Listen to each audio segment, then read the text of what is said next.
Just have to take a quick minute to thank our sponsors, Yellow Dog Paddle, Mackin's Rip and Lips Fishing Trips, NJFishing.com, and 8 Ball Sport Fishing. Also have to thank our supporters, Psycho Jigs, Lip Glue, Nor'easter Hardcore Apparel, Hoggy Time Jigs, The Mimi Sick, and The Gambler.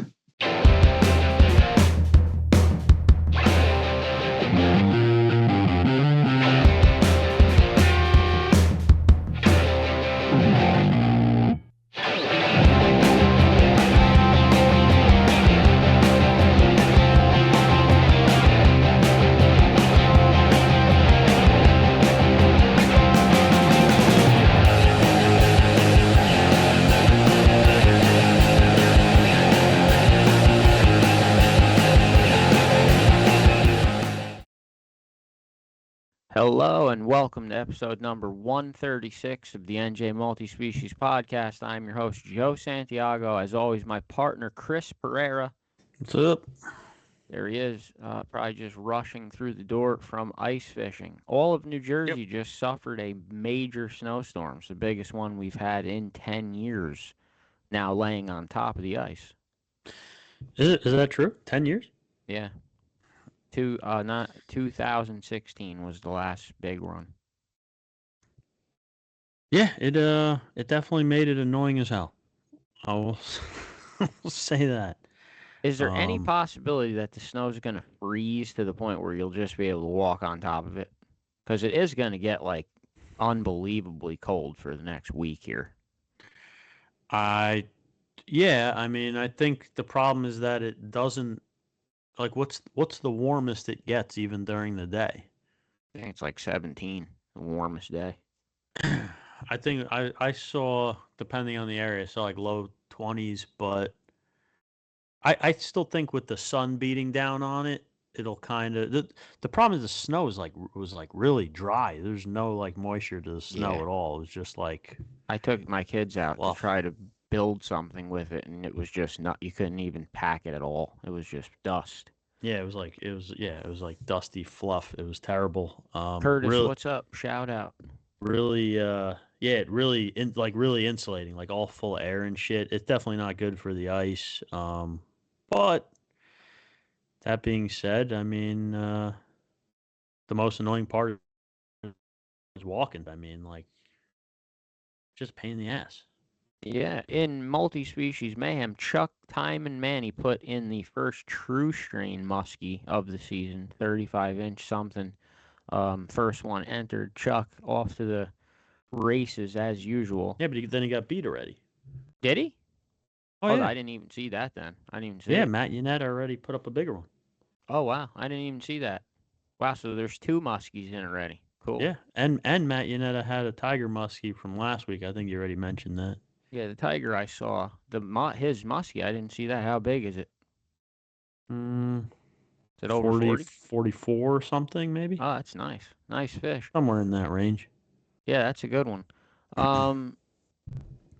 Yeah, in other news, if you are looking to book a trip for 2026 on Lake Hopatcong, Eddie Mackin's Rip and Lips Fishing Trips is now taking reservations.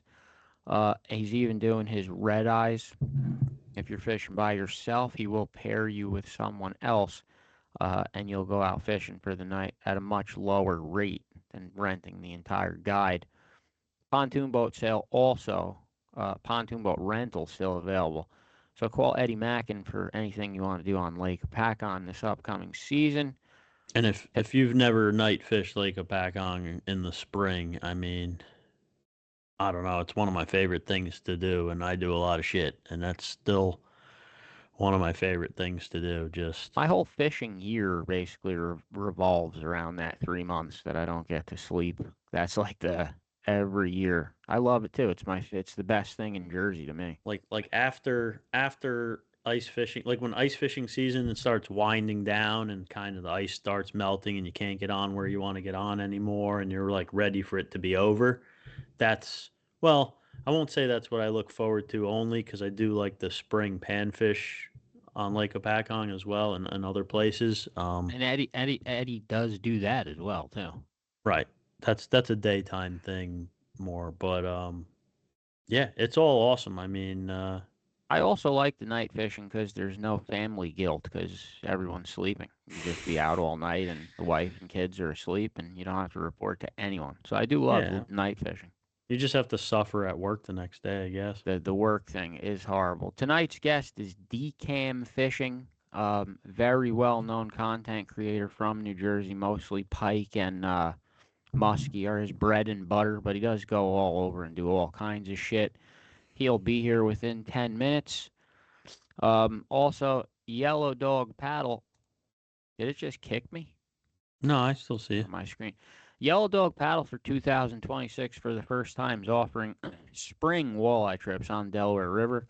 Also doing his trolling trips on Round Valley. So you could get into a pretty decent mixed bag with Yellow Dog Paddle between just those two bodies of water. He's never really done the spring on the Delaware, offered it this way. So there's not that many available. But if you're interested in fishing the Delaware River with Mike Herman, call Yellow Dog Paddle today.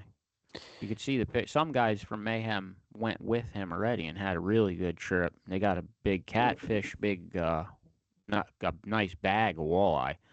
But yeah, Yellow Dog now offering Delaware River for 2026. Before DKam gets on here, Pete's Elite is here. Pete's Elite says good evening, and fishing with DKam is elite. Is he really? Yeah, he's here. All right. I haven't joined Mayhem yet. Pete, why didn't you join Mayhem yet? He's asking.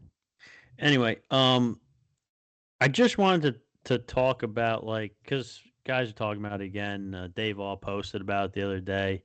There's yet another event at Merrill Creek. They are now closed annually from whatever the dates are, sometime in early December till mid-March or something like that, due to something with the birds. I don't know. Like it's getting ridiculous. And I don't want to be right when I say this, but it just seems like everything that happens over there is just a stepping stone towards like something more ridiculous. And this is just like unfortunately proving me right in my mind. It's just I don't know. Like, what do we do about this? Like, I mean, the first complaint I'd go after right away is the state fish going into the lake. Obviously, that built the whole fishery, but I guess that's too late to even argue about. well, I'd love to no, see I them. don't think so.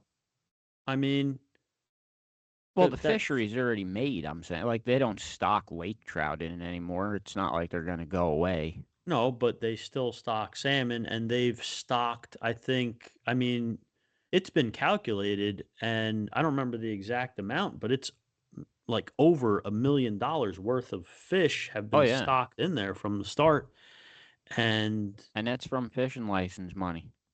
Right. And that's what I mean. I'm not blaming any person in particular because I don't know who makes the decisions or whatnot, but I contacted NJ Fish and Wildlife when this first started to see if they were like, do you guys want to say something? Like like to kind of start, they're restricting access to, basically, I don't know the best way to describe it, is public water on private land. I don't really know how to describe it because the fishery is 100% built from the stocking program, and the reservoir is on privately owned land. I think the Newark watersheds are even more restrictive. Not with time, but with I mean, you have to pay to fish there. Number one, you can't fish from shore, right? No shore fishing's allowed. No, I think you can. I know kayaks aren't allowed, which Merrill Creek does allow, but you can't have a kayak in the Newark watershed.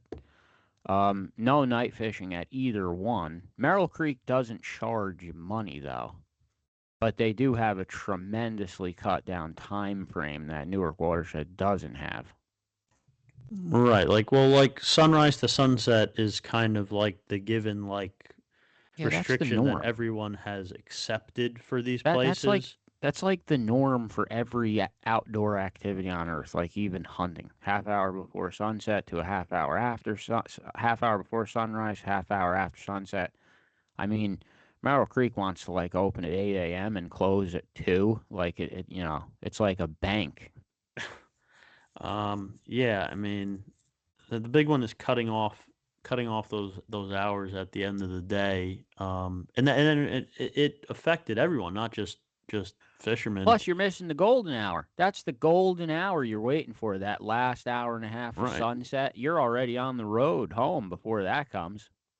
Right. And a lot of people like to go there after work for all kinds of stuff. I mean, hiking, walk their dog, bird watching, It whatever is, it is, everything. it is my favorite lake in the state, probably to fish, and it's definitely my kids' favorite. But some days it's really not worth the ride for me for the time I'm gonna get on the water, especially with the kids. They don't get up till later. I got to get bait, um, and then I'm gonna get kicked off the lake at 5 o'clock. Like it's not worth my ride. I'll just go to a different lake where I could Lake Pack, and I could stay there for 3 days if I want. It's just total different scenario. But yeah, Yeah. they're not making it worth your while, and there's just too many deterrents being thrown up constantly by this place. I don't know Yeah, exactly and I what's mean, fueling it. well, that kind of like in the back of my mind, I'm like, is this part of the plan, right? Like, okay, so you're deterred, right? Because I'm gonna get kicked off here. I don't have enough time. Like, it's not worth it. I'll fish somewhere where I've got like where I can fish till the sun sets, and so it's deterring you from going there. So now you're one less person. You're not the only one. The amount of people going there trickles down. Is the next step to be like, oh well, we only have this many less people now coming here, like we'll close it a little bit more, you know what I mean? Like that's the slippery slope kind of stepping stone shit that I'm worried about. Alexa said the watersheds are electric only. So is Merrill Creek is also Well, electric only. I mean, geez, 90% of New Jersey is electric only. I mean, we've all just accepted that kind of stuff, I think. Yes. um But I think she likes to use a kayak, so she's probably pissed. That's why she's probably complaining about the kayak thing. Especially since you have to pay. That doesn't make sense either. Is DKam here yet? I don't see him, but is he, I don't know, is he having trouble getting on? Maybe talk about something else. I'll check in with him. Can you hear me? Pete's Elite wants to go for a wiper. Pete, you've never caught a hybrid? Is he serious, really? Are you for real? We'll do that on video. Yeah, he said he's looking for his. If you join Mayhem, I'll take you out with me for hybrids all night. You can Oh, come. there you go, blackmail. Blackmail right there. There it is on camera. Eric Suarez is here too. Hello, Eric. Shout out. So is Katie McGrath. Shout out to Katie. She she must have put Logan to bed already. Oh boy. Mr. Tarnowski's here now. Scott, you just missed the whole Merrill Creek debate. Real quick for 2026, also, Multi-Species Mayhem on April 1st for the first time is going to open a separate saltwater division. It has 6 species in it, 6 obviously very popular species. Why am I saying this? Because 8-ball sport fishing is ready to go after all the fish in this contest. So if you're looking for a 6-pack charter this year, or even if you only have 2 or 3, Captain Dom will still work with you, and Kim. Call 8-ball sport fishing. Start booking your 6-pack charters for sea bass. I'm pretty sure he's already taken reservations for sea bass. He's already taken reservation for everything probably, because I think I booked a triggerfish trip in September already for my birthday. I'm going with him. So call 8-ball sport fishing out of Point Pleasant. Talk to Captain Dom. He'll set you up. And new for the coming season is he's got the new motors now. Now he's always done tuna fishing like on his own person, like they've done tuna fishing all the time. He's never offered it as part of the charter experience just because the motors were older, things like that. He's totally upgraded now, brand new engines, and he is offering tuna charters for the upcoming season. Now, Yeah, and he's giving one away too. well, that's what I'm getting to. So Also, we'll Craig post. Lemon's here. Craig Lemon's here commenting in on the Merrill Creek situation. I wish you'd just come on the podcast and talk Craig, about how it. do we get you on the podcast?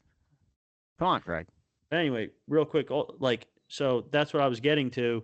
For the saltwater division, one of the, I mean, probably the biggest prize we have right now for the saltwater only division is 2 spots on a tuna charter with 8-ball sport fishing.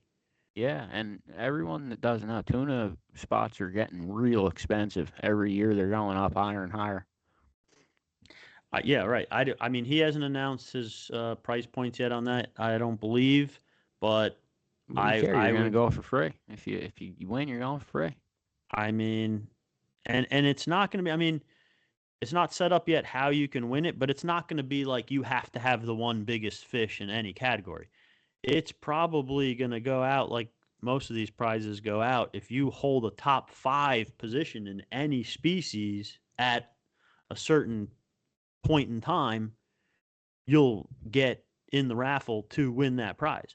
So these aren't hard prizes to win. I mean, Alexis is writing that Chuck should go to saltwater should open, so Chuck should return to saltwater to leave freshwater alone. If you look at the board, I know he has a lot of points, but that's because he's running all over the place, just entering everything.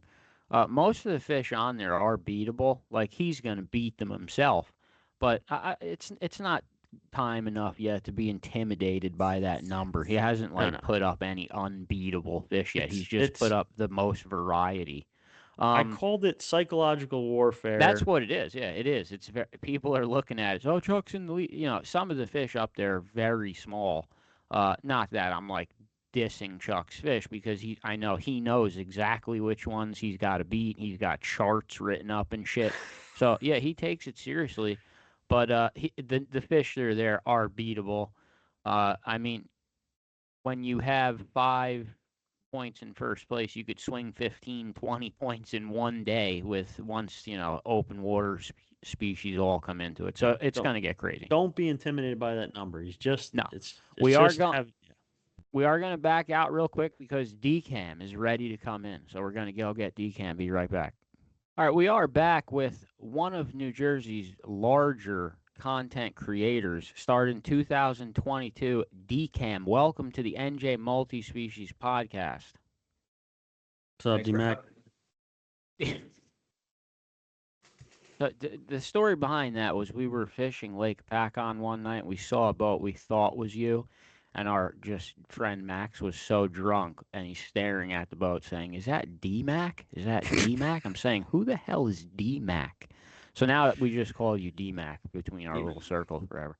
Yeah, it's because Max can't say it correctly. That's the only time I'm going to do that. Max offered me $25 to call you D-Mac right off Yeah, the that was bat. the So I'm dumbest $25 ever. richer. Max is an idiot, and that's all.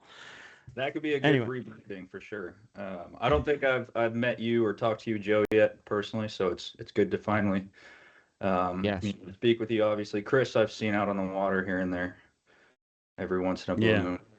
Yes, I don't think I Yeah. have seen you out on the water ever. It's crazy, right? You think we Yeah, cross paths one of these I'm days? only out there like 3 days a year though. It's not a.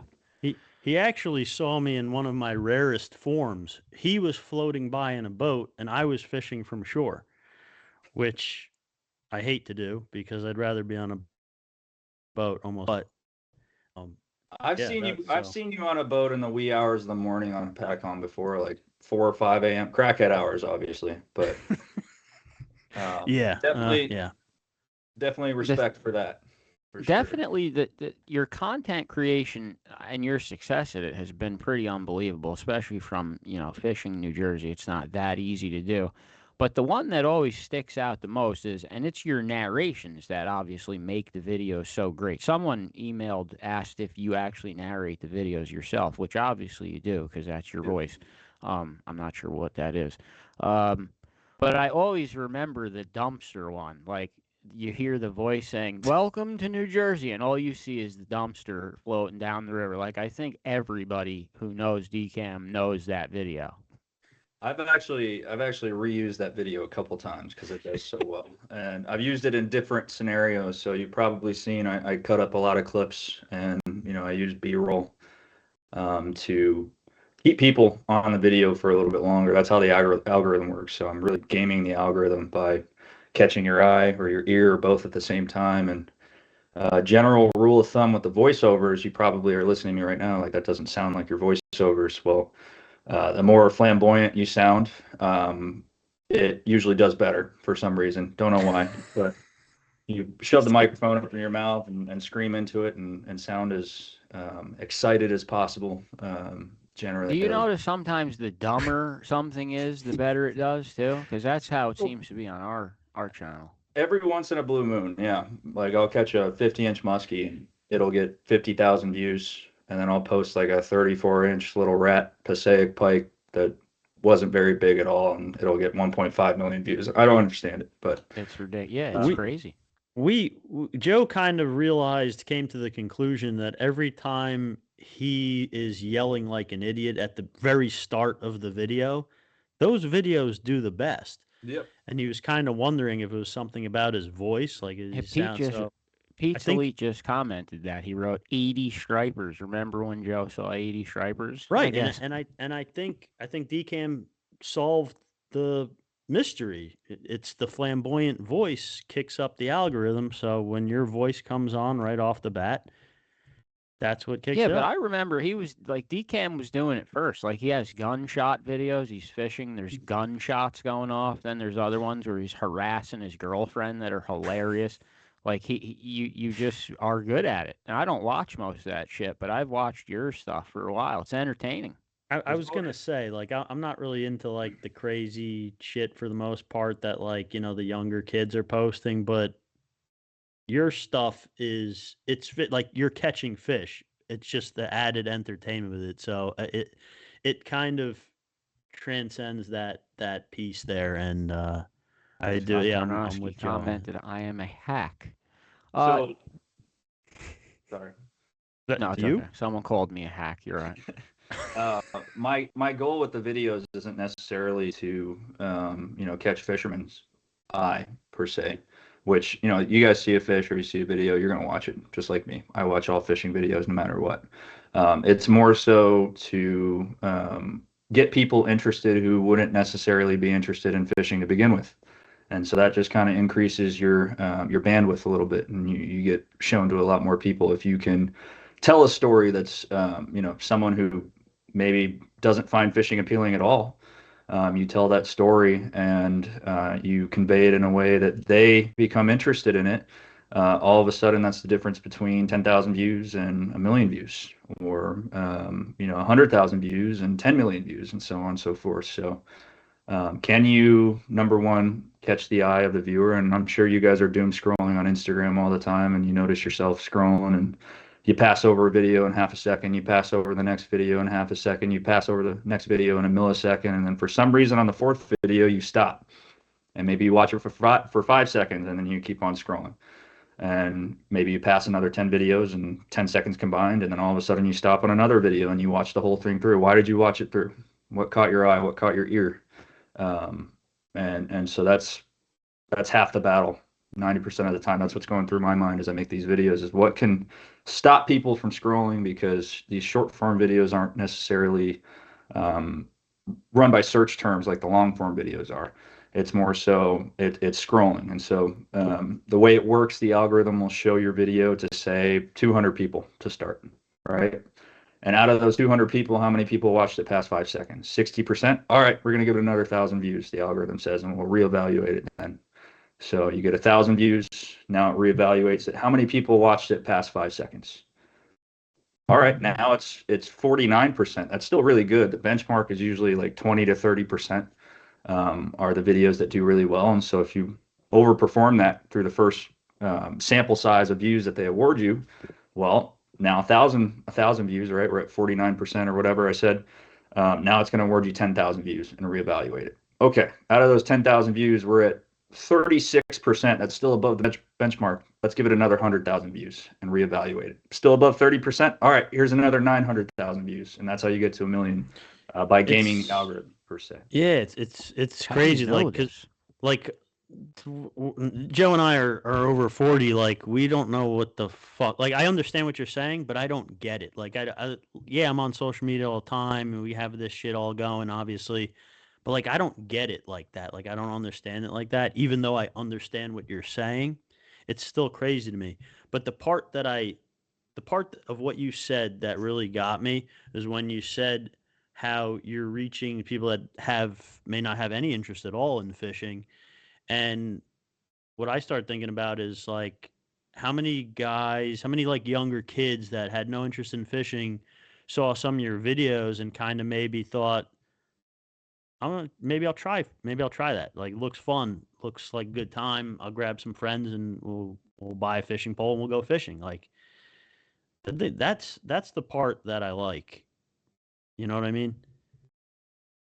That's what it's all about, not just video making. That's what fishing is about. Is can we inspire the next generation of anglers to go out and do amazing things? Have you ever had younger guys like message you and tell you like that's exactly what happened? You have to have, I'm sure. Oh yeah, and I try and be pretty responsive with my direct messages. Obviously, all of these people who watch my videos are a huge part of my success. So, if I were to ignore them and just not message people back, I'd be kind of a dick, right? So, whenever someone has a question or shoots me a message, I try and respond. Obviously, I can't get to all of them because there's quite a bit, but also, if you're out on the Passaic and a group of kids comes walking by and all of a sudden they recognize you and you talk to them for a little while, that's always cool. At tackle shops, I run into people all the time. It's funny. I was actually going to New York City a couple weeks ago for the Nebraska game, where I'm a huge Nebraska football fan. So I took the train down to New York City for the game. We got absolutely destroyed by Utah in the bowl game, unfortunately. But on the train there was a drunk group of college kids sitting a couple rows away, and out of the corner of my eye, I see all of them fucking staring at me. Sorry. You could say whatever. To put an NSFW over the podcast this time, but out of the corner of my eye, I see them staring, and they blurt out like, "Are you DKam fishing?" And then everyone on the train's looking. No one else knows who I was, just that group of college kids. So it's always fun to run into people and like I said, inspiring the next group of anglers to be great. It's funny, when I first started, I think this was 2020, and the algorithm now is way different, which fishing videos go viral and which don't, which do and don't. But it was 2020, right around COVID, and I was sitting there in my frat house because I lived in Nebraska at the time, so we weren't completely locked down like the rest of the country. The bars were open. And it was a madhouse, and we made the national news for spreading COVID and whatnot. But I was sitting in my frat house scrolling through TikTok, and I saw a video of this muskie fisherman named Cody Dalton, muskie addict, and he's get the net, get the effing net, and that video got 50 million, 100 million views or something like that combined across all platforms. A bunch of people steal his video, still post it, still does well today. And I was sitting there, I was like, that'd be pretty cool to do. I'd love to make fishing videos, and it's crazy because growing up in New Jersey, I fished every day. When I moved to Nebraska for 6 years for school, and then my victory lap around the sun for 2 years, because I'm dumb and I couldn't graduate on time. But I didn't fish at all while I was there, and graduated. Obviously, saw that video during COVID. Graduated August 2021. Moved back to New Jersey in 2022, and started fishing again. Fell in love with it, and took a job in New York City that had nothing to do with my degree. By the way, I went to Nebraska. I was advertising and public relations, so that's where all the analytical stuff comes on the content making side. But took a job that had nothing to do with my $100,000 degree, and worked in New York City, and in my free time fell in love with fishing again. And during the tech layoffs, I ended up getting canned, and I went out and bought a $500 GoPro, and I was like, all right, I'm going to use my degree towards something and start posting fishing videos. So I went out and started fishing for bass and pickerel and then smallmouth. And then, growing up on the Passaic, I'd always fished for pike, but it had been a while. And then started fishing for pike again. I was like, I miss this. And that's when I got my first 3 million view video, and it took off from there. And so if you scroll all the way back on my channel, you'll notice how terrible the quality of videos are, and then progressively started getting better and better and better, and being able to use tools. I don't know, you guys have YouTube Studio, so you're able to look at advanced analytics and being able to use that and derive insights from it, and then apply it to your future videos and how you edit them and how you present them. The quality has gone up, and I'm sure you guys have seen many of those videos past your. Do you feel like the muskie videos bring the most views compared to other species? It's actually pike videos bring the most views. Pike fishing, little known fact, there's more pike fishermen in the world than there is bass fishermen. Obviously, bass fishing is the largest industry by far. I think the last number I saw was like 60 or $70 billion industry. But even with all that money in the industry, there are more pike fishermen around the world than there are bass fishermen. And if you start to think about it, you have pike fishermen in Spain, Italy, the UK, almost all of Europe. You have Russia. You have some places in other parts of the world, Canada, the United States. Pike are everywhere and are I would argue, the most popular game fish in the world to target. You immediately someone asks you that question, you think largemouth bass. Yeah. But I would argue. Interesting. I would argue there's more anglers and it's more popular to pike fish around the world. When you first had the idea to create this channel, did you want it to appeal specifically to New Jersey, or did you want to be on a worldwide platform like that? It was kind of just a blog at the start. It was like, all right, if it catches, whatever. I started in August 2022. Had very limited success, but the time I was bass fishing and pickerel fishing and pike fishing, and November 2022 is when I got that video that got 1 million views. I had a couple that had like 10,000, maybe one that had like 60,000, but that was about it. And then got my first taste of success in November 2022, and then I think by March of 2023, my YouTube hit 100,000 subs. So that's crazy. Happened relatively quick. I had Dwayne "The Rock" Johnson following my Instagram for a little while. 100,000 on YouTube. You get a button for that? There's I'm not sure if you guys can see it, but there is a. Oh yeah, there it is. There's a plaque on the wall there that says 100,000 subs. So yeah, that's awesome. It's pretty cool. That's a hell of an achievement. And like I said, us older guys are like, social media, whatever. But it's I don't know how to explain it. It's here. It's not going anywhere. It's part of the fishing community, and I think it's one of those things that's like, whether you love it or hate it, like it could be used for good. And jumping back to what you said at the beginning, like getting guys in it that may not, especially the younger kids, get them, like, they're on the internet anyway. They're looking at social media. Maybe they see your videos instead of like eating Tide Pods or whatever the fuck else they're doing, and they go fishing. That's why I don't understand the videos where you have the Karens coming out and being like, "You can't fish here." Well, would you rather me be doing drugs or black tar heroin somewhere? Like, I'm outside fishing.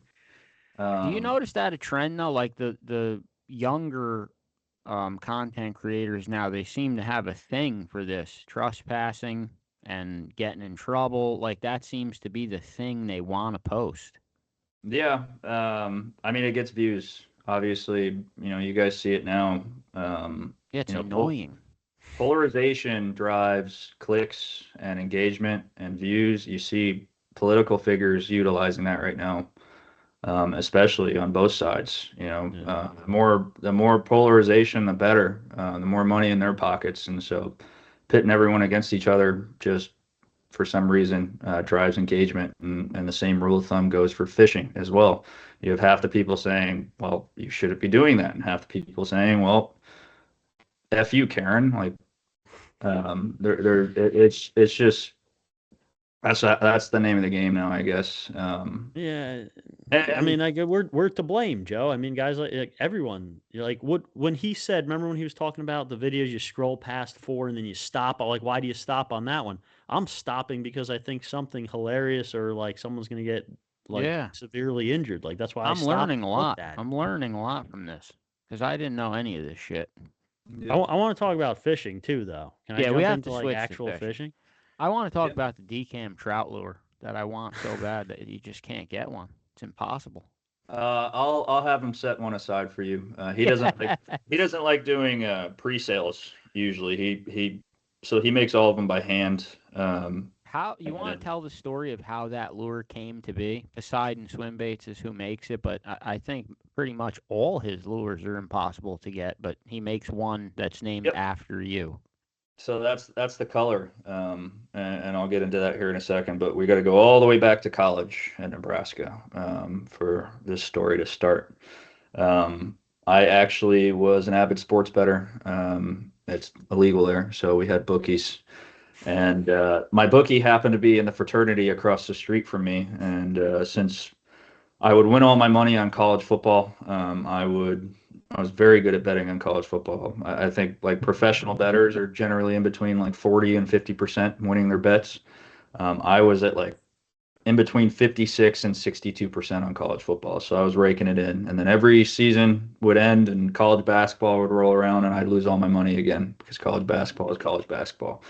But because I was so bad at betting at college basketball, I became very good friends with my bookie because I was seeing him quite a bit. And moved back to New Jersey. Obviously, he no longer is a bookie, but started my fishing channel, and he was following along. He's like, "Hey, my hometown buddy from here in Nebraska, he makes these glide baits." And he sent me the link, and I checked it out, and I looked at the picture. I was like, "These are the ugliest freaking baits I've ever seen in my life. I would never fish these," but I shot him a message anyways, out of the goodness of my heart. And um, at the time, I had like 10,000 followers, and he's like, "Yeah, it's $160 at the time." Blah blah blah. I was like, "Okay." The lure was $160 for a lure. Yeah. They're So- expensive. So at the time, and now it's 120, but at the time it was 160, and he was kind of just getting started. But he designed it for bass. Obviously, the swim bait craze started with bass, Yeah. and so that bait is designed for bass. And he's caught a couple 8-pounders out there in Nebraska on him. But like I said, I looked at the bait. I thought it was ugly. I shot him a message. He was trying to get me to pay for them. Probably a year goes by now, and now my channel is over 100,000 subs. And I messaged him again. I'm like, "Hey, I really don't want to pay for these baits, but if you send me a couple, I'll throw them around and see what happens." And so he sent me 3 in January of 2024, and I posted a couple videos, whatever, didn't do that well. And then one day I'm on Hopatcong and I'm muskie fishing with him. They turned out to be like the greatest pike and muskie lure of all time. I was just absolutely destroying them on it at this point. One day I was on Hopatcong muskie fishing, and I made a cast into this one spot. Caught a bass. Interesting. Cast it back in the same spot. Caught another bass. Cast it back in the same spot. Caught another bass. I think it was like 7 casts in a row I caught a bass, and the 7th cast I caught a 5-pounder.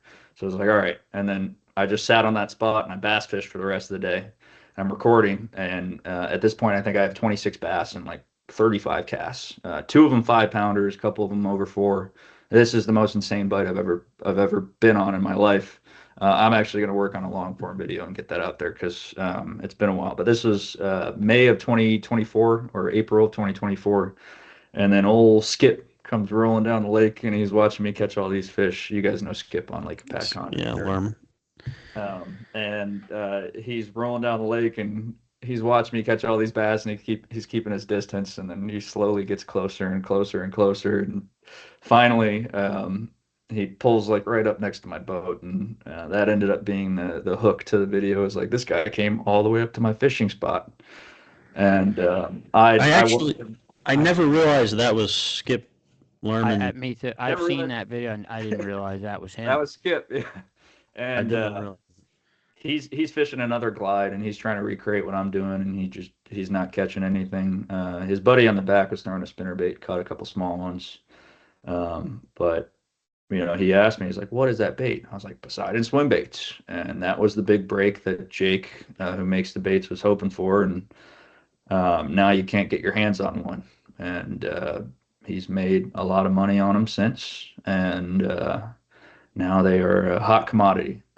And so the rule of thumb, or the lesson to be told here, is to be a degenerate and sports bet, and you'll get a bait sponsor one day. How did you guys come up with the one specific color that's the DKam one? So fishing the Passaic, obviously it's normally very muddy. Sometimes it clears up into a very tannic brown, but I wanted a bait that glowed, that had a lot of flash in the water, and would perform well on the Passaic. And so we made a chartreuse back. Fish can't see chartreuse. It kind of just looks like a baby blue, or kind of a white to fish, because they're colorblind. But the chartreuse is for me to see, so I can work the bait how I want to. And then it has a white belly, and we tried chartreuse and white, and it didn't do that well. And then one day we're like, let's throw a trout line on the what is it called? I'm blanking here. The lateral line. Let's draw a pink lateral line. So we put pink on it, and then all of a sudden, pink tail, and for some reason the fish would eat it like no other, and then just chartreuse and white, nothing. So don't know why pink does that, but it seems to be a huge difference maker. But nonetheless, we made it for the Passaic, and it ended up performing even better in clear water for muskie. It does really well in the Passaic, don't get me wrong, but in clear water, for some reason, that bait is just dynamite. And you wouldn't think so because of how bright it is, but like I said, fish do not see chartreuse the way that we do. So, and there's tons of videos of that lure getting smashed by them. And that's the other great part, is that the chartreuse shows up really well on the camera versus a dark back bait, or a golden shiner bait or something else. That chartreuse sticks out like a sore thumb, and you can see it from a mile away, and so it makes for great videos because it's so visible. Yeah, and those bright colors, just for the angler's mindset of being able to see your lure, see how it's working. I don't know, for me at least, when I can see the lure working like that, and it's just like, I don't know, a confidence booster, and that confidence just translates to, being ready to set the hook when the fish strikes, all things that ultimately lead to success. And, not just the video, like you said, it makes great videos. I get that, but like, just being able to see it, right? It just adds something to the success rate, I feel like. Oh yeah. And like I said, I don't know why the pink makes a huge fucking difference. Sorry, I did it again. Why the pink makes a difference, but started throwing pink on other lures after experimenting with the original DKam Trout, which is just chartreuse and white. And then seeing the success of the chartreuse and white and pink, started putting pink on other lures, and for some reason it works. And I don't know why that is. I'm sure you guys have fished rattle traps in the spring, and people have talked about that red color or reddish orange color being a huge difference, fish getting pissed off at that. Well, for some reason, pink really makes pike and muskie key in on the bait a lot more than just regular chartreuse and white. So food for thought, and I'm sure anyone who's watching this is gonna, go back to the drawing board and see what they were doing wrong, or maybe play Dude, around I mean, with everyone always has some kind of opinion, especially when it comes to color. Like, some guys will tell you color doesn't matter almost ever. other guys will only use this color or that color. But for some, like pink, for some reason, I don't know what it is in the fishing world. I guess you're not really sure either. But like pink just seems to be a magical color in the fishing world. And I'm not saying it works every time for everything, but there's just something about it. Like if I'm not getting bit and I have something in that type of lure or that I'm using in pink, like I switched to it and I can specifically remember many times where it's turned the day around just switching to a pink of the exact same thing I was using. Couldn't tell you why. That's I the love beauty pink of too. fishing. And, It's a never ending puzzle, and you know we're always looking for an edge in some way, some form, whether it be color, presentation, small bait, big bait, you know, line, leader, right, clear leader, metal leader. You know, you get into this funk in your head when things aren't going right, and all of a sudden you find something that works or a pattern that works, and you start applying it to other things, and you're like, wow, this is awesome. It could be a moon phase, right? And you're fishing the majors or the minors or shit like that, and that's the beauty of fishing is just the never-ending puzzle, and especially so with muskie compared to other species. You know, fishing for muskie, you really start to key in on some things, whether it be weather, color. Bait migration, you know, structure, you know, why are muskie eating now versus why weren't they eating the other day when things were similar? What was the difference? What were the different variables going into that? And so, you know, once you as an angler, you start to think about those things and you start to key in on those things when it does go right, it can make a huge difference in either catching more fish or catching the biggest fish of your life. And you know that's that's that's why I love fishing. And I'm sure that's why you guys love fishing, is because it is that never-ending puzzle.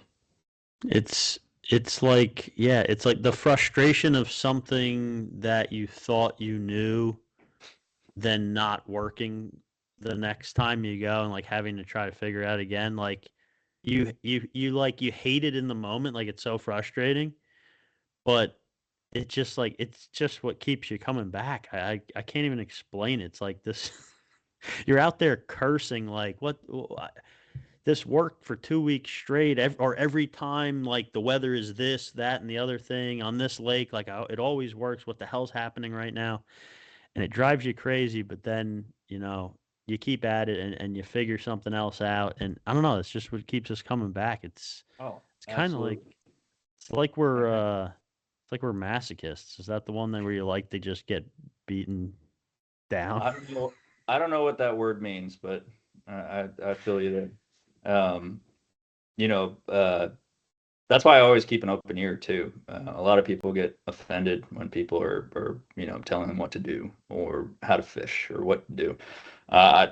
Tell me what to do. I don't care. I take in everything and I analyze it and I use it. And, you know, I either dismiss it after testing it out or like, wow, this really works. And you guys may have seen the Chicago video from a couple weeks ago. I had that Russian guy walking me through some things, and you know, to start the day, I was fishing pretty high on the water column, and at some point, he was like, "Hey, you know, vodka make me warm. I put lure on bottom of water, and I catch fish here." And I'm like, "Oh, so you're fishing the bottom of the water column? Okay." So now I'm casting out, and I'm letting my lure sink all the way to the bottom, and I'm retrieving it so slow that it stays near the bottom. And you know, I caught that big lake trout.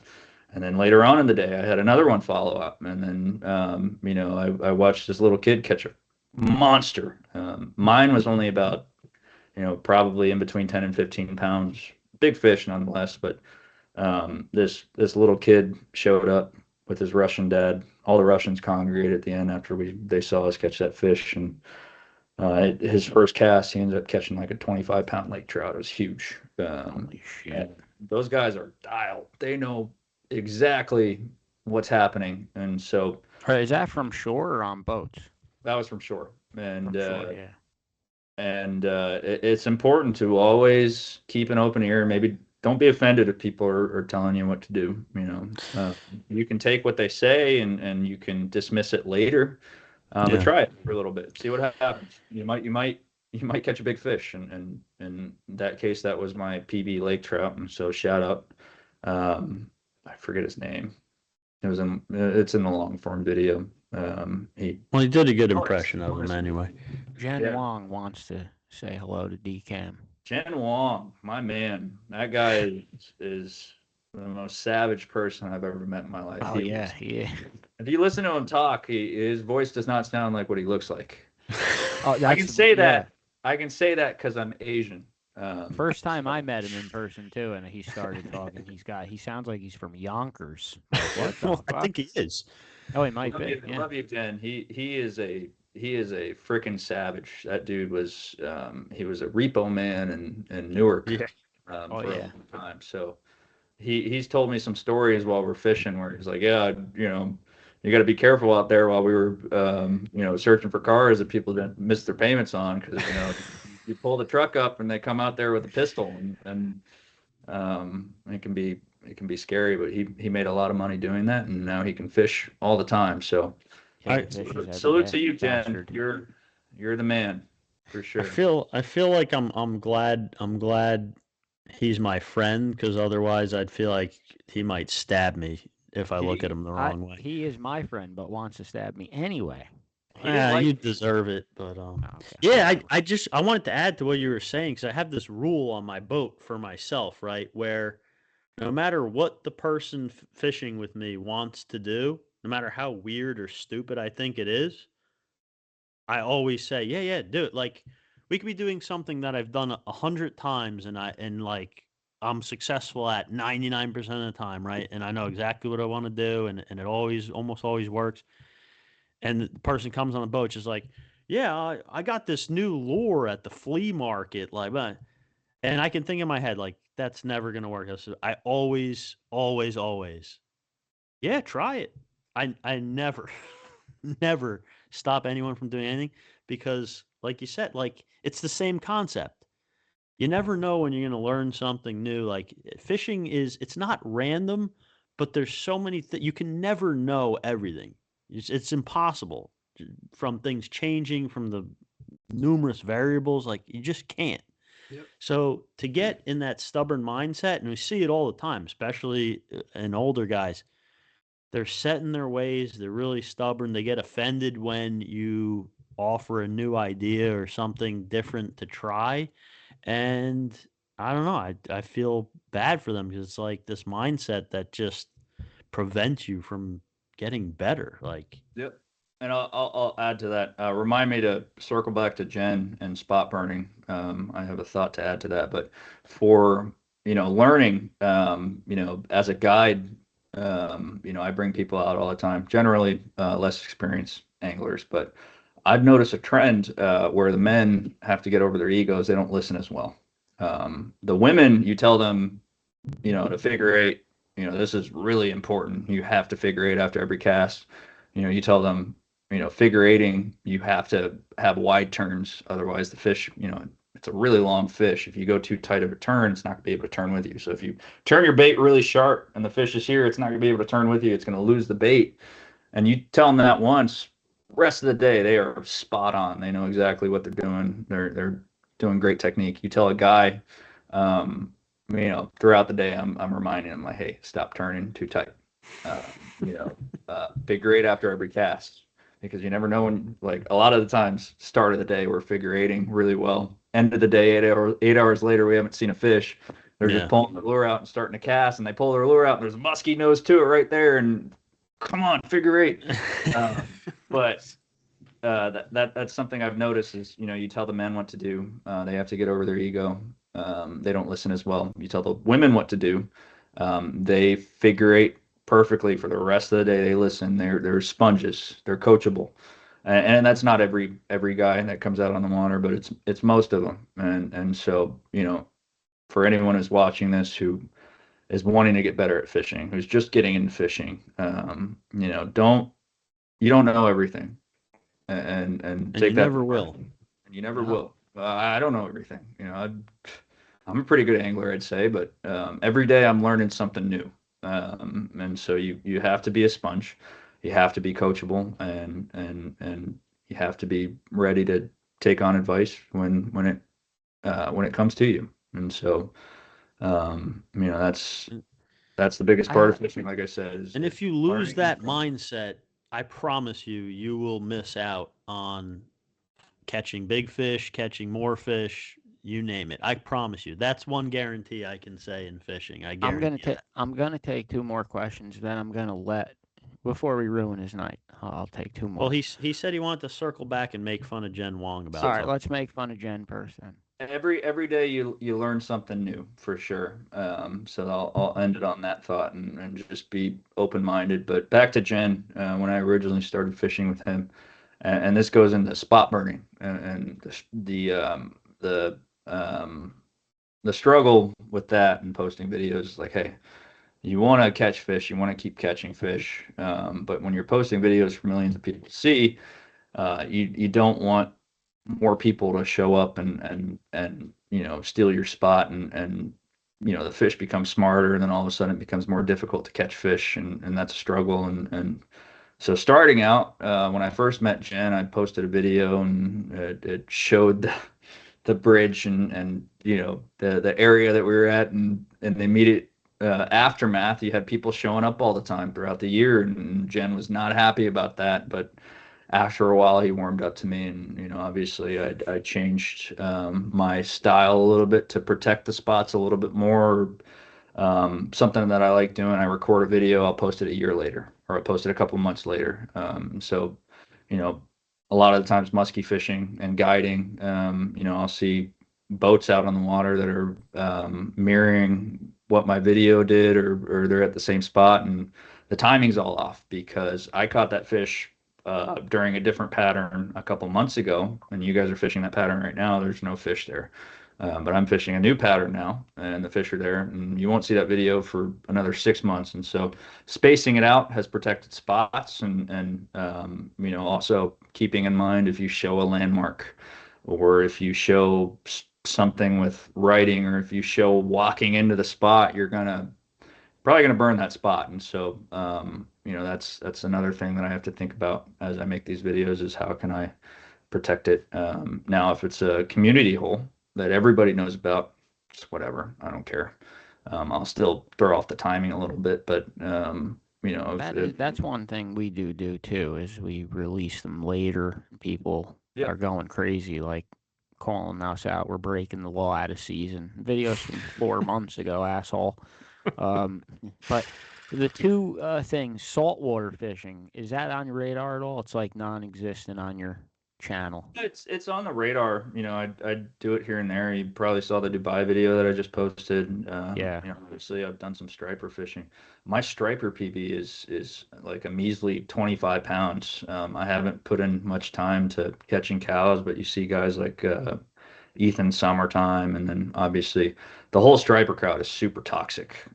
You see a lot of guys catching giants, but they're always cutting the background out, or someone goes and catches a big fish and maybe posts a landmark, or posts a blade of grass that looks familiar. They go absolutely insane.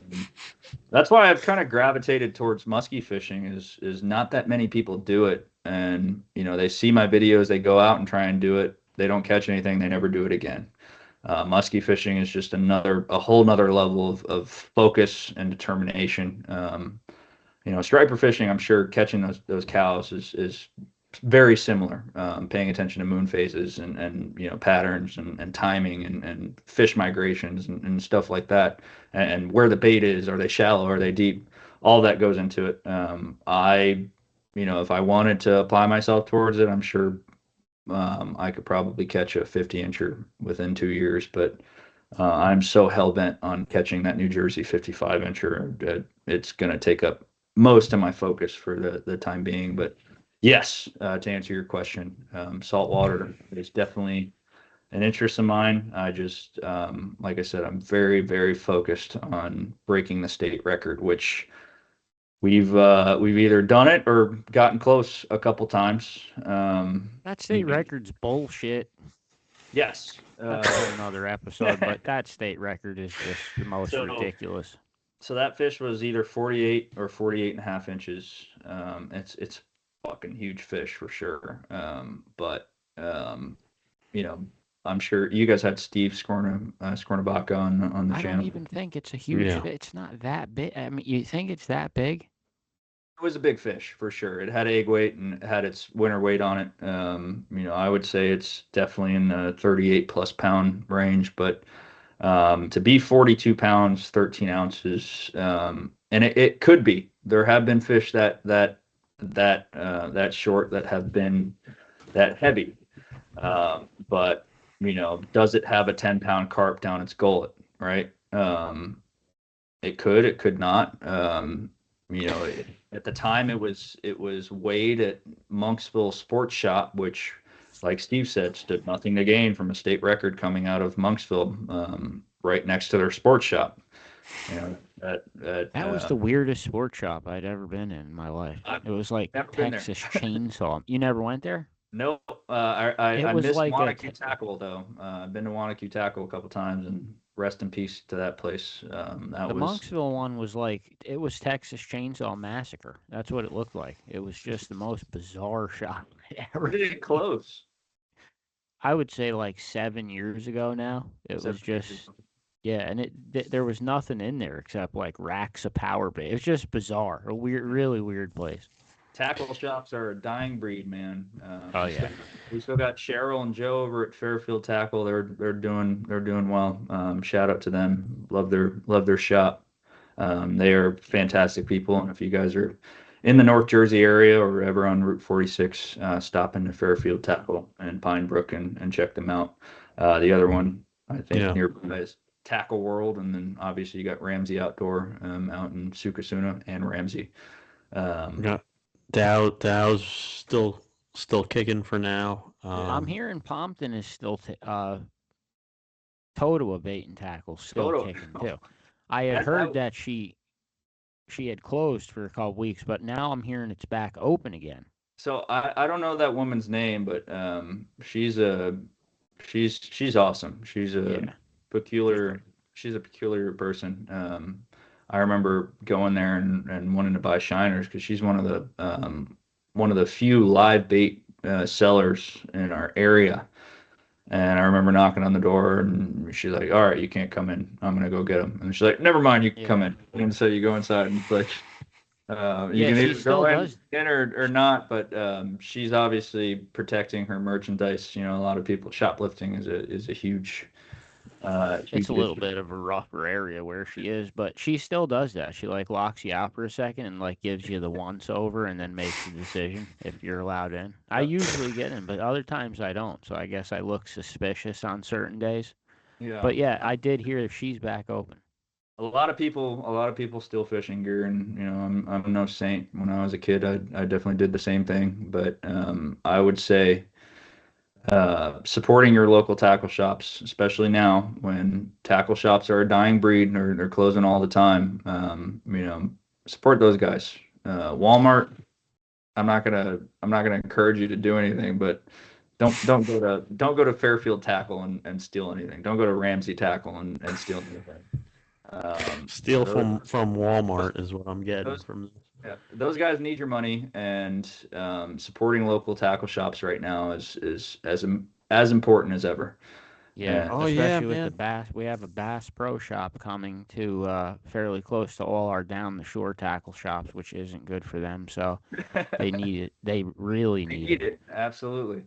But Uh, still, they don't open till 10 a.m. and they don't have bait anyway. So I mean, I don't know how bad it'll be. Yeah, but if they take any business, well, that's the problem, right? Like if you're going to Bass Pro Shops to buy or Walmart to buy like your fishing line or your whatever because it's a little bit cheaper, and we're usually talking like $1, dude. Like it ain't even that much cheaper, and like. But if you're doing that and then you're like, well, I'll still go to the local tackle shops to buy my bait though, but you're now buying all this other stuff there because it's $1 cheaper. Like there, you're not helping. Like that's enough to like enough people start doing that, and that's why a lot of these places It go under. sucks. And look, like, I'm not going to say, like, some of these tackle shops that we've lost over the years, I mean, sometimes you walk in there and the person in there just acts like a douchebag, and they don't help themselves. But I would say the ones we have left at this point, I don't know of any bad ones. Like Fairfield Tackle, I've been in there a couple of times. I think they repaired one of my reels once. It's not anywhere near where I go really most of the time, so I'm not in there a lot. But just a couple of times, I could tell they're really polite and pleasant to deal with, and all that. Dow's, we've known forever. Lori's great, and I got Sporting Life down by me now, and they're awesome too. Like, the ones that are left are all good. Like, so I don't know. Tackle World's amazing. Like, Tackle World's the most amazing store to ever come to where I live ever. They just moved their location. I'm pretty sure. Are you from the area of Totowa Bait and Tackle? Is that where you? I live near Morristown. Okay, So, all right. yeah. But you also have to think about when there's a dollar difference between maybe buying something at Bass Pro Shops or buying something at the local tackle shore or tackle shop. There's the convenience of driving 5 minutes to the tackle shop and buying something versus driving 45 minutes to Kearney or wherever the hell they're putting the Bass Pro Shops out there in the Sayreville. Yeah, so you're spending that money anyways, driving all the way out there. You might as well just drive 5 minutes, go get the tackle at the local shop. You're going to pay an extra couple dollars, but you're not going to waste the gas money driving 45 minutes. Now, Yeah, I mean, there's also the selection, variety. You're going to have more stuff at Bass Pro Shops, and if the local tackle shops don't carry it, and by all means. But I would say, like I said, supporting the local tackle shops right now is more important than ever. And that's one of the cool things about the local tackle shops I use, like mostly Dow's and Sporting Life. They usually have the stuff that you want for those lakes around that area. Yep. And on top of that, if I go in, and I've done this for both, Lori has done it and Scott has done it at Sporting Life, if I walk in there and it's whatever type of season and I want a specific lure for whatever upcoming thing that I'm going to be doing, and they don't have it, and I ask them, hey, do you got the whatever it may be. If they don't, they always pull out the big book. They pull out this big book. Well, which one is it? It says, I'll order it next time I make the order. Oh, they always do. Always. Because they know I was in there all the time. They know I know what I'm doing. They know I want this for a reason, and I tell them exactly why. So the next person that comes in asks about that type of fishing, point them in the direction of the lures that you got, and I'll be in there buying them too. Like, they always get that thing that you want, at least in my experience. So, besides just that, going back to being a sponge, there's also tons of information you can get from going to the tackle shop and talking with people who are there that are either shopping or the people that are in the shop.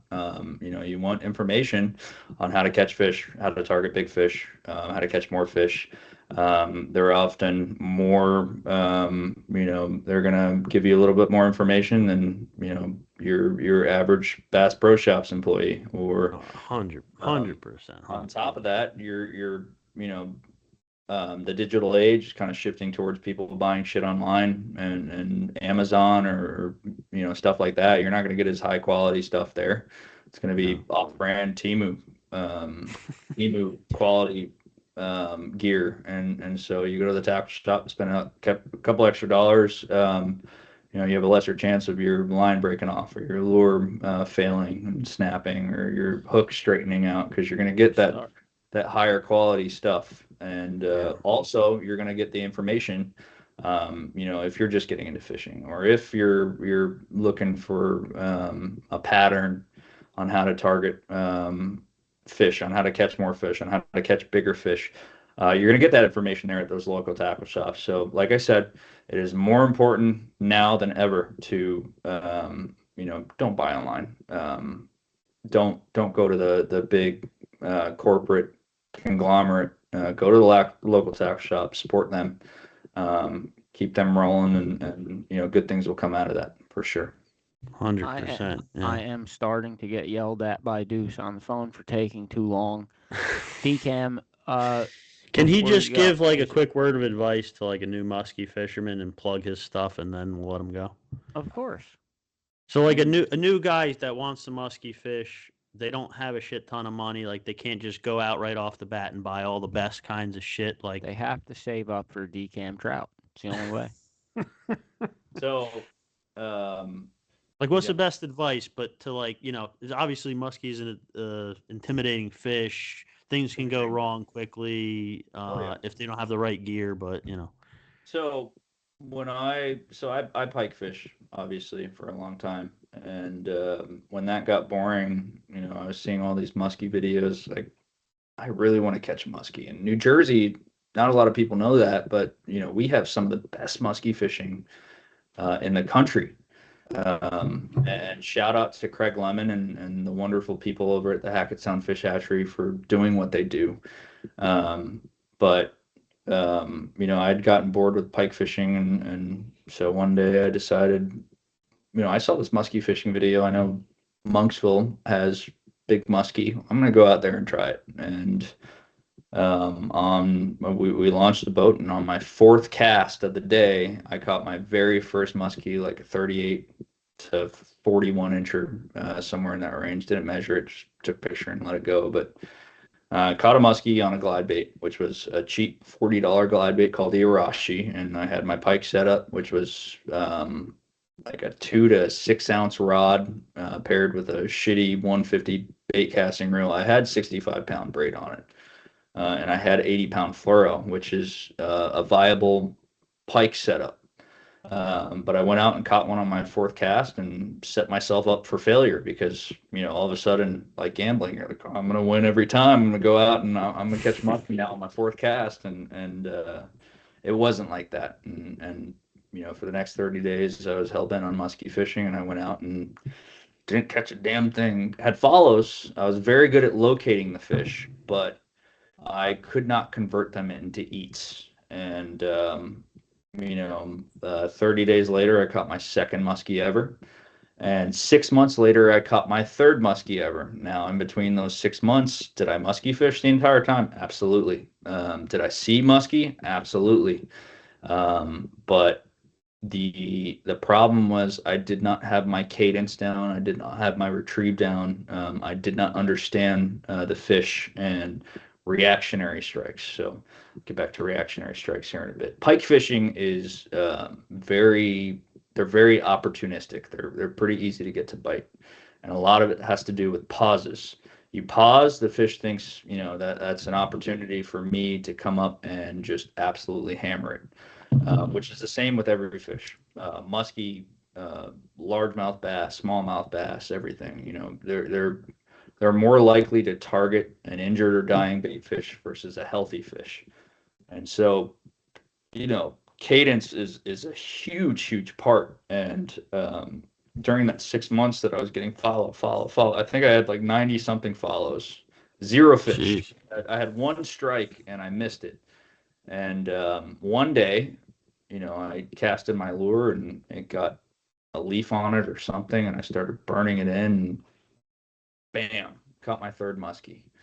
And at that point it clicked. It was like reactionary strikes. And so, you can start out slow and speed up. You can start up fast and slow down.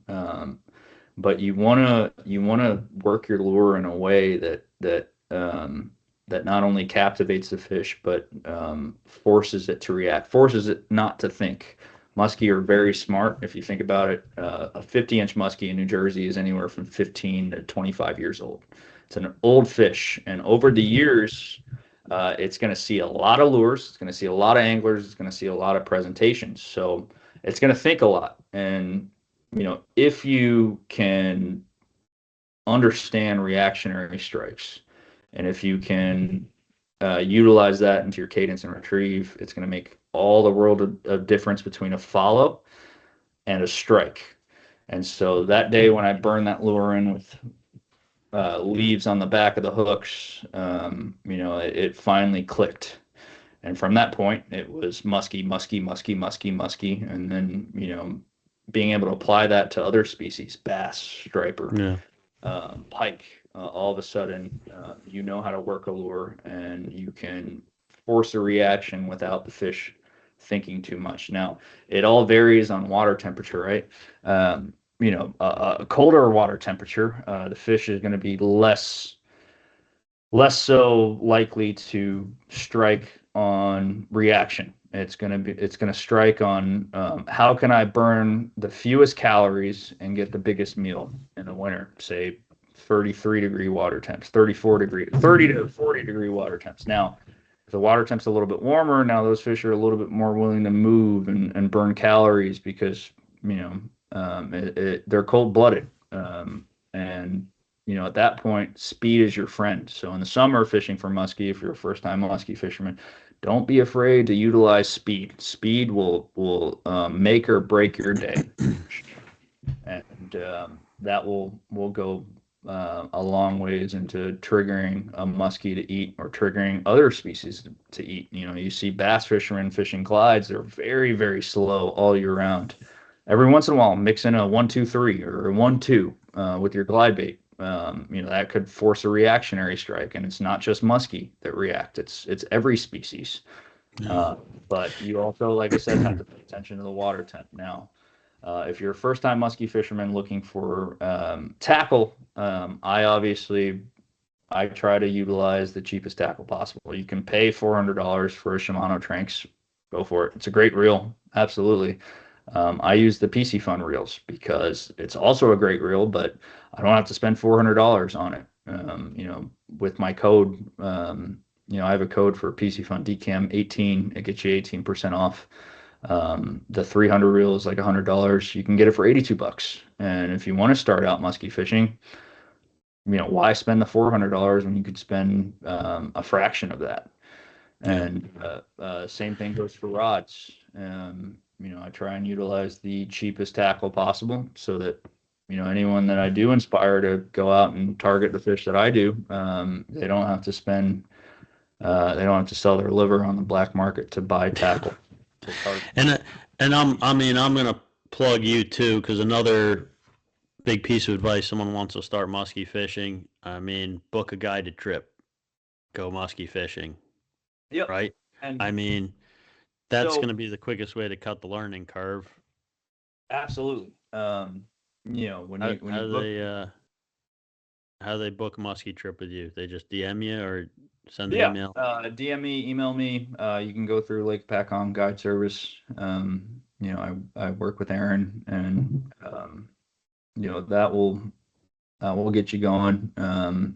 Albeit there are a lot of skunks that happen in muskie fishing. Nothing is ever guaranteed, and it's very dependent on you being coachable and you listening to what the people say. You may be retrieving the lure wrong.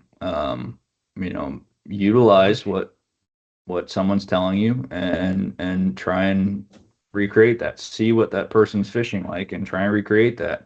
Yeah. Like I said, it's make or break, especially in the summer. If you're fishing too slow, and say you're retrieving a lure and a muskie follows in and you slow down at the end, that's going to lose interest and swim away. Say in the winter, you're fishing too fast. You retrieve a lure, a muskie follows in, you go too fast, it's going to lose interest and swim away. Definitely got to go in with an open mind. If that's the path you want to take to cut the learning curve, get a guided trip, you got to go in with an open mind, 100%. Absolutely. Like I said, going back to being a sponge and being open to learning, you got to be coachable. And guided trips are great. A lot of people go into guided trips thinking, catching the fish is the most important thing. And it is a very important thing, but learning is by far the most important thing, because then you can go out and do it yourself. You don't need to buy a guided trip to catch that fish.